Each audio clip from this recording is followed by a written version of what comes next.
Hi guys. So ఇది మేము ఈరోజు అమ్మాల్సిన బొమ్మలేవండి వినాయక చవితి రోజు. దానికన్నా ముందు రోజు అమ్ముతాం. సో ఈ వినాయకుడివి ఇవి మనకు వినాయకునికి గొడుగులు కూడా ఉంటాయి. సో ఈ వినాయకునివన్నీ మనం అన్నీ ఒక చిన్న ఆటోలో అరేంజ్ చేస్తున్నాం. సో వేరే చోటికి వెళ్ళి తీసుకెళ్ళి అమ్మడానికి. సో యాజ్ వెల్ యాజ్ మనం పిఓపి కూడా ప్రిపేర్ చేస్తాం. సో పిఓపి కూడా మనం అరేంజ్ చేస్తున్నాం సో తీసుకెళ్ళడానికి. సో లొకేషన్కి అయితే వచ్చేసాం. సో ఇక్కడ ఇవన్నీ విగ్రహాలని అరేంజ్ చేసాం. సో పీపుల్ స్టార్ట్ చేస్తారు బై చేయడానికి. సో ఆ రోజు మొత్తం ఎండ అయితే ఫుల్గా ఉంది, వర్షం అయితే పడలేదు. యాక్చువల్గా అయితే పడాలి వర్షం, బట్ ఈ ఎండకైతే నేనైతే చచ్చిపోయాను. సో చూడండి ఎంత ఎండగా ఉందో. సో ఇదంతా 7 రోడ్స్ అంటారండి కడపలో. సో ఇది మనకు విగ్రహాలు ఇవన్నీ పెట్టి ఉంటాయి. సో నేనైతే గొడుగుతూ నిలబడుకుంటున్నాను ఎండకు తట్టుకోలేక. సో ఓఆర్ఎస్ జ్యూస్ 2 తాగాను. సో అలా.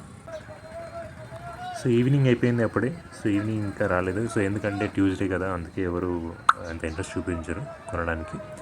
సో మేబీ పండగ రోజు వస్తారు, వెన్స్డే 28. సో ఆల్మోస్ట్ మేము 350 బొమ్మలు అయితే వేసాం. అందులో మాకు 100 అయిపోయాయి నైట్. సో ఎర్లీ మార్నింగ్ అయితే మళ్ళీ స్టార్ట్ అయ్యాం 6:30కి. సో ఇవి ఇంకా 250 విగ్రహాలు అయితే ఉన్నాయి. సో అవన్నీ మేము సేల్ చేయాలి. బట్ ఇవన్నీ అయిపోయేదానికి మనకి 11 అయితే పట్టింది టైం. 11:30. సో స్టార్ట్ చేస్తే సో ట్యూస్డే అంతా నిలబడుకున్నాం, మళ్ళీ వెన్స్డే 11:30 వరకు నిలబడుకుంటూనే ఉన్నాం. ఇవి సెల్ చేస్తాం విగ్రహాలు. సో పేపర్లో ఇలా రౌండప్ చేసి ఇస్తాము. సో ఎందుకంటే వినాయకుడిని కవర్ చేసి తీసుకెళ్తారు. సో ఇంటికి వెళ్ళిన తర్వాత ఓపెన్ చేస్తారు.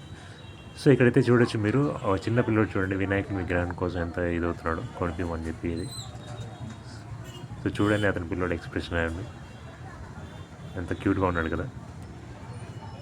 సో ఫైనల్గా అయితే ఆ పిల్లోడు తను అనుకున్న విగ్రహం అయితే కొనుక్కొని తీసుకెళ్ళాడు. సో 1 feet విగ్రహం ఉంటుంది. సో అయితే కొనుక్కొని తీసుకెళ్ళాడు. సో ఇంకా మాకు కూడా సెల్ చేసేది అయిపోయిందమ్మా. ఇంకా మేము కూడా ఇంటికి వచ్చేసి పూజ అయితే స్టార్ట్ అయిపోయింది. సో ఇది, if you like this video please subscribe.